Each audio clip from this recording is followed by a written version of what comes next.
The first time I noticed the door, I thought I was imagining it. My apartment is 620 square feet. I memorized every inch before I signed the lease. But that wall? It wasn't supposed to have a door. When I checked the official floor plan again, it wasn't there. So I asked my landlord. He told me I was mistaken. That's when I started measuring the walls. And that's when I realized something worse. The dimensions didn't add up. There was space inside my apartment that didn't exist on paper. I should have ignored it. But 3 nights later, I heard something move inside that wall. And that's when everything changed. The door is narrow. Too narrow. It's wedged between the hallway closet and the bathroom wall. Same pink color. Same cheap trim. Same brushed nickel knob. Except it doesn't belong. I noticed it on my 5th night in the apartment. I'd just come home from work, kicked off my shoes, and leaned against the hallway wall while scrolling through my phone. That's when my elbow hit something solid. A knob. I froze. I live alone. There are only 5 doors in my place. Front door. Bathroom. Bedroom. Closet. Utility panel. This was number 6. I stepped back slowly. Maybe I'd just never paid attention. The leasing office had rushed me through the tour. The building was new. Units were selling out fast. It had felt clean, modern, safe. I walked over to my kitchen table and opened the digital lease packet. The floor plan was still saved in my email. I zoomed in. Kitchen. Living area. Hallway. Closet. Bathroom. Bedroom. No 6th door. I went back to the hallway. The door looked old. Not visibly damaged. Just slightly misaligned. Like it had been repainted too many times. I grabbed the knob. Locked. That made sense, I told myself. Maybe it's maintenance access. But then why is it inside my unit? I crouched down and examined the frame. There were scratch marks near the bottom. Not new, but not ancient either. I stood there longer than I'd like to admit. My heart was doing that slow, heavy thump. The kind you feel in your throat. It was stupid. Apartments have weird layouts sometimes. I went to bed. That was mistake number 1. The next morning, I called the leasing office. "Hey," I said casually. "Quick question. There's a small locked door in my hallway. What's it for?" There was a pause. "Which unit are you in?" the receptionist asked. "For B." Another pause. "I'm looking at your layout now," she said. "There isn't a secondary hallway door." I'm staring at it. "Are you sure it's not your utility panel?" "It has a knob." Silence. "I'll check with maintenance," she said. "But there shouldn't be anything like that." There shouldn't be. That phrase stuck with me. I worked remotely that day. I kept glancing at the hallway. At one point, I convinced myself it was smaller than before. That's when I measured the wall. Hallway length, 14 feet. According to the blueprint, 11 feet, 8 inches. I measured again. Same result. My stomach dropped. I checked the other walls. Bedroom width matched. Bathroom matched. Living room matched. Only the hallway was longer than it should be. By over 2 feet. 2 feet of space that didn't exist on paper. I stood there, tape measure dangling from my hand. There was space behind that door. Real space. I pressed my ear against it. Nothing. That's when my phone buzzed. Maintenance. "Hey," the guy said. "I'm outside for B." I opened the door. He was mid-30s. Friendly. Holding a clipboard. "Show me this mystery door," he joked. I walked him down the hallway. He stopped. His smile faded slightly. "Huh," he muttered. "You didn't know about it?" He didn't answer right away. He tried the knob. Locked. "Probably sealed storage from older construction," he said finally. "Sometimes they close off crawl space." In the middle of a 4th-floor unit? He scratched the back of his neck. "Yeah." "Weird." "That's reassuring." He laughed awkwardly. "I'll grab a master key." He came back 10 minutes later. The key didn't fit. He tried 3 more. Nothing. "That's strange," he said. "You said it was sealed." He didn't respond. Instead, he crouched down and ran his finger along the bottom of the door. He held it up. Dust. Freshly disturbed. I saw it too. We both stood up at the same time. "You live alone, right?" he asked. "Yes." Okay. The way he said it didn't make me feel better. I'll check the master plans, he said. Don't worry about it for now. Don't worry about it. I should have listened. That night, I couldn't sleep. Every creak sounded amplified. Every pipe knock felt intentional. Around 2:43 a.m., I woke up suddenly. No idea why. The apartment was silent. Then I heard it. A faint shift, like fabric brushing against drywall. From the hallway. I sat up, listened. Nothing. I told myself it was plumbing. Old buildings make noise. This building wasn't old. I got out of bed. My feet were cold against the hardwood. I stepped into the hallway.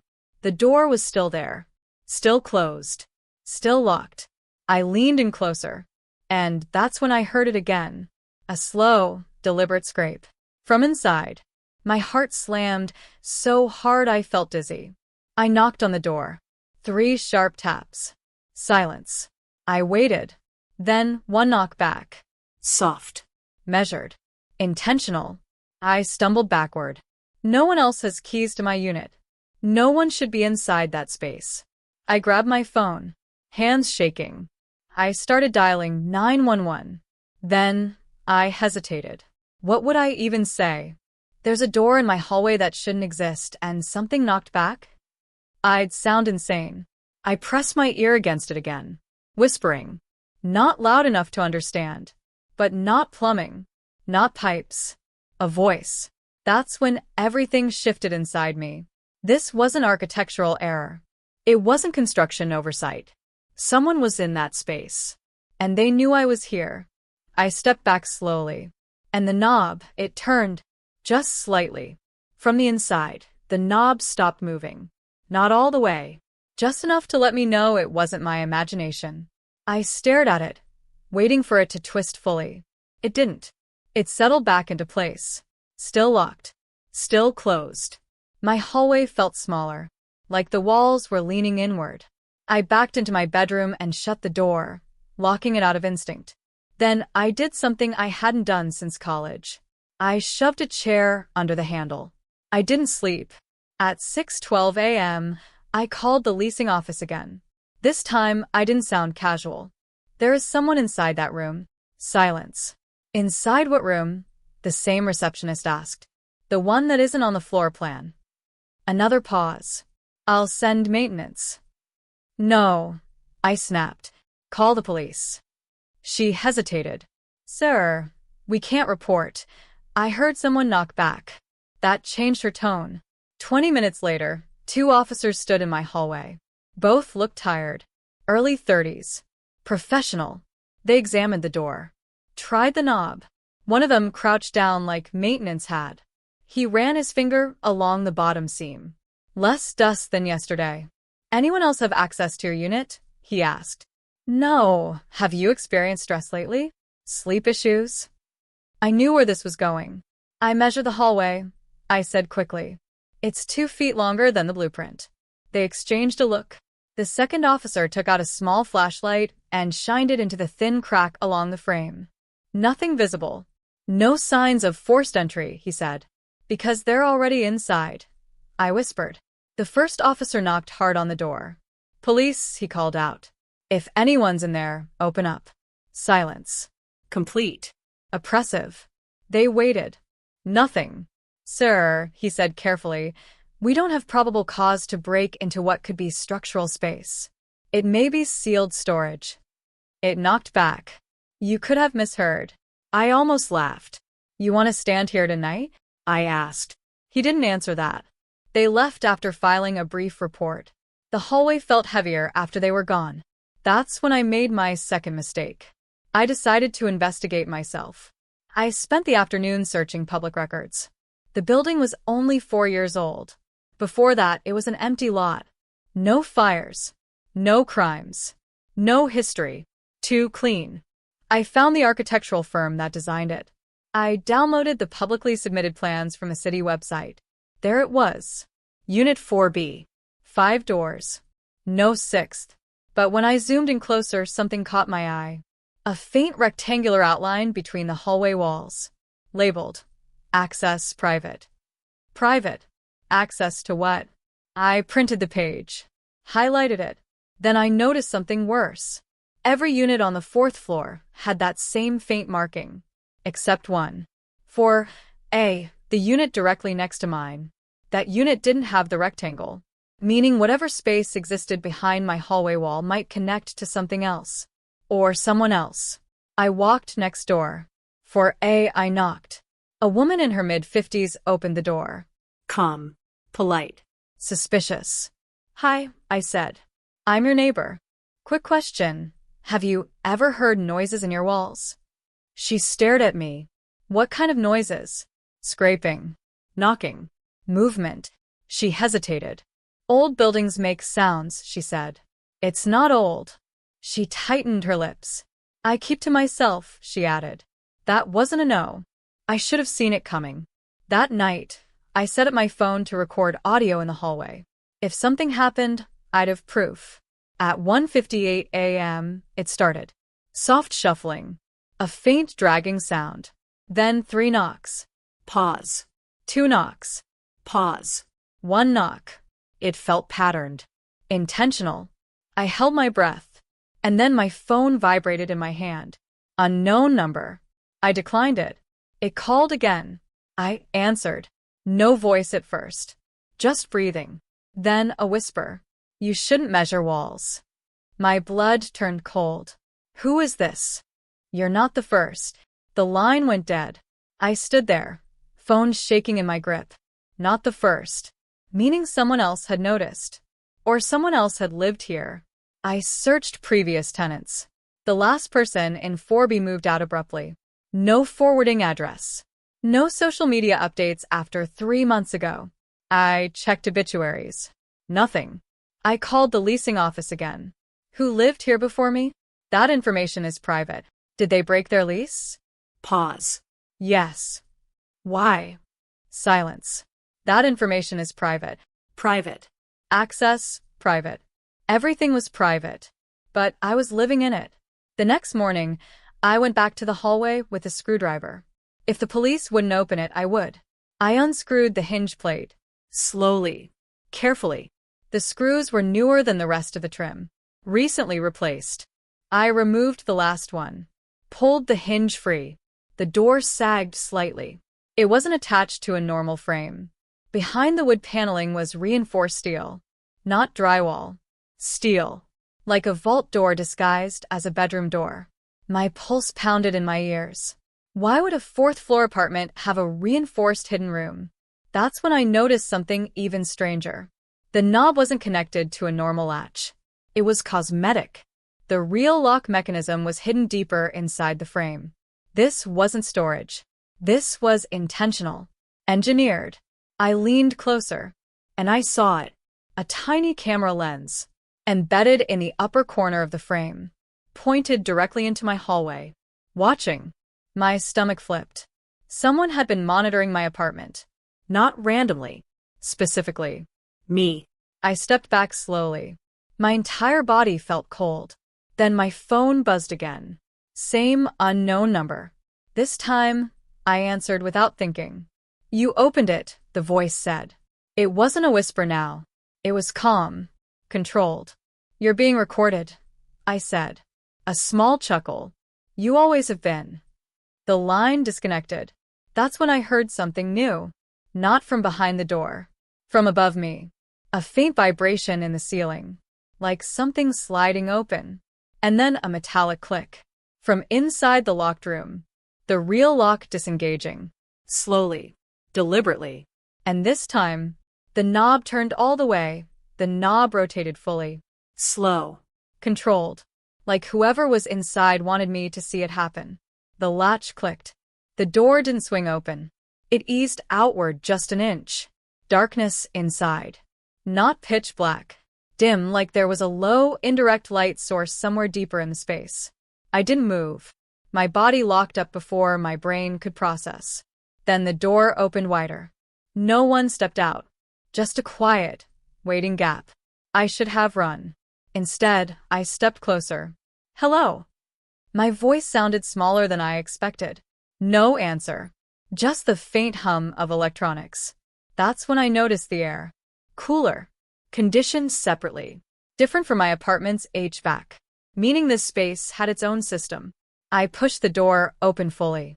The room wasn't large, maybe 6 feet wide, 8 feet deep, but it extended further on the left, turning into a narrow corridor between the walls. The steel lining I'd seen behind the hinge covered everything.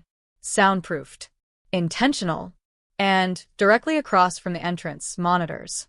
3 of them, mounted on the wall, all showing different angles of my apartment. Kitchen. Living room. Bedroom. Live feed. I staggered back a step. The bedroom camera angle showed my unmade bed from earlier that morning. I walked toward the screens slowly. There was a desk beneath them, laptop open, video software running, a timeline filled with labeled clips. Dates. Timestamps. Weeks worth. My stomach dropped when I saw the folder name. 4B, Cycle 7 Cycle 7. I scrolled. Cycle 1. Cycle 2. Cycle 3. Each folder contained archived footage. Different dates. Different tenants. Different lives. All from this same apartment. I wasn't being randomly watched. I was part of something ongoing. You weren't supposed to find it this early. The voice came from behind me. I spun around. A man stood in the doorway. Mid-40s. Neutral expression. Not frantic. Not aggressive. Just composed. Like this was an inconvenience. He wore maintenance overalls, but cleaner than they should have been. "You're the one who replaced the hinges," I said. He nodded once. "I was hoping you'd ignore it." Who are you? He tilted his head slightly. "Observer." That's not an answer. It's the only one that matters. My pulse pounded. "You've been recording me." "Yes." "Why?" He didn't answer immediately.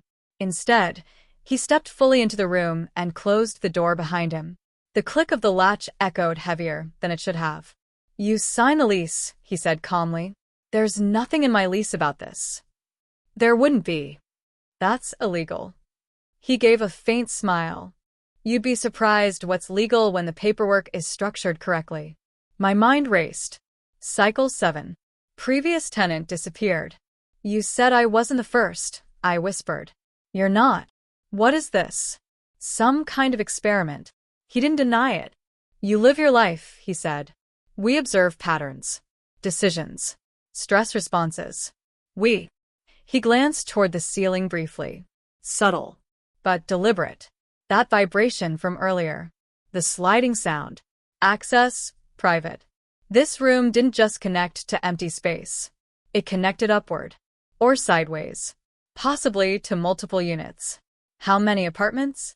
I asked. He stayed silent. That was answer enough. My chest tightened. "You pick specific tenants." "Yes." "Why me?" He studied me carefully. "You asked too many questions during the tour." My throat went dry. "What?" "You measured the windows with your eyes. You checked the locks twice. You hesitated before signing." I felt exposed. "You profile people." "We study awareness." "And what happens after the cycle ends?" He held my gaze. "You move out. That's it. Usually." Usually. There it was. The first crack. "What happened to the last tenant?" I asked. He didn't answer. Instead, he stepped aside slightly, revealing something behind him I hadn't noticed before. A small cot. Used. Personal items. Water bottles. This wasn't just a monitoring station. Someone had been staying here, living between the walls, listening to every word I said, watching every move. "You've been in here while I was home," I said slowly. "Yes." Rage surged through me. "You knocked back." "You knocked first." "That's when everything changed," I whispered. He didn't react to that. "You weren't meant to hear us," he said instead. "Us."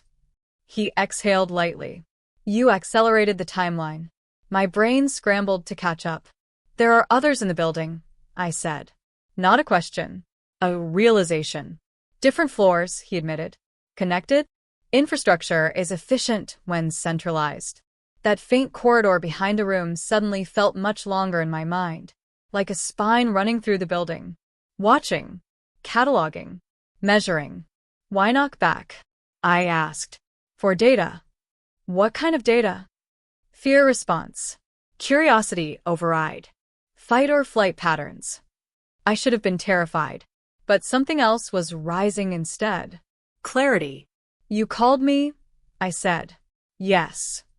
You told me I shouldn't measure walls. Yes. You wanted to see what I'd do. He nodded once. Controlled experiment.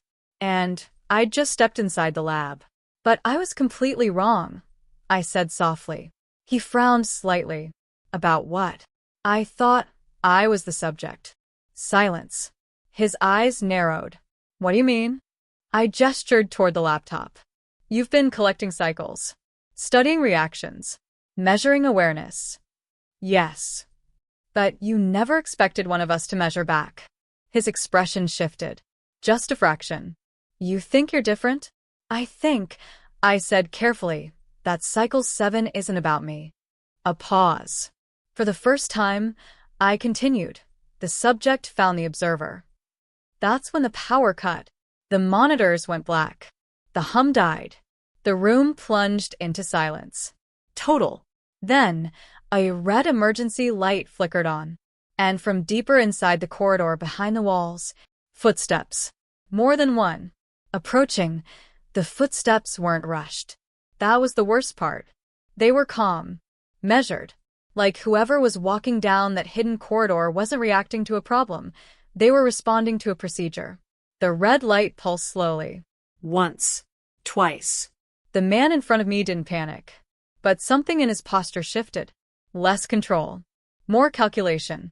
That wasn't supposed to happen, he muttered. Power failure? I asked.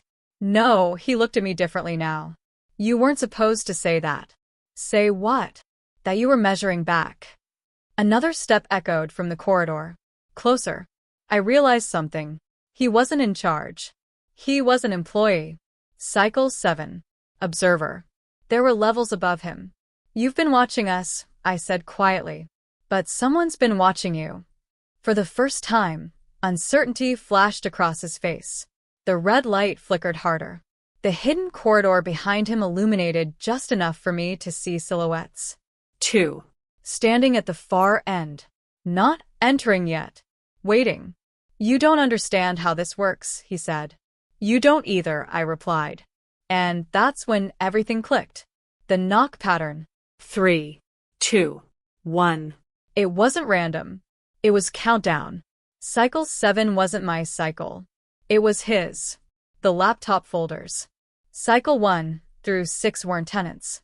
They were observers. Each one assigned to study a subject. Each one monitored from above. A controlled environment layered inside another controlled environment. An experiment inside an experiment. I should have seen it coming. You're being evaluated too? I said. He didn't deny it. His jaw tightened. They measure your reactions to us. I continued. Your detachment. Your empathy levels. Your ability to remain neutral. The footsteps stopped. Right outside the room. The door behind him, the one leading deeper into the building's spine, slid open with a quiet mechanical sigh. A voice came from the darkness. Cycle complete. Not loud. Not threatening. Professional. The man swallowed. This isn't your concern, he said to me, but it lacked conviction. It became my concern when you installed cameras in my bedroom. Silence. Then the voice again.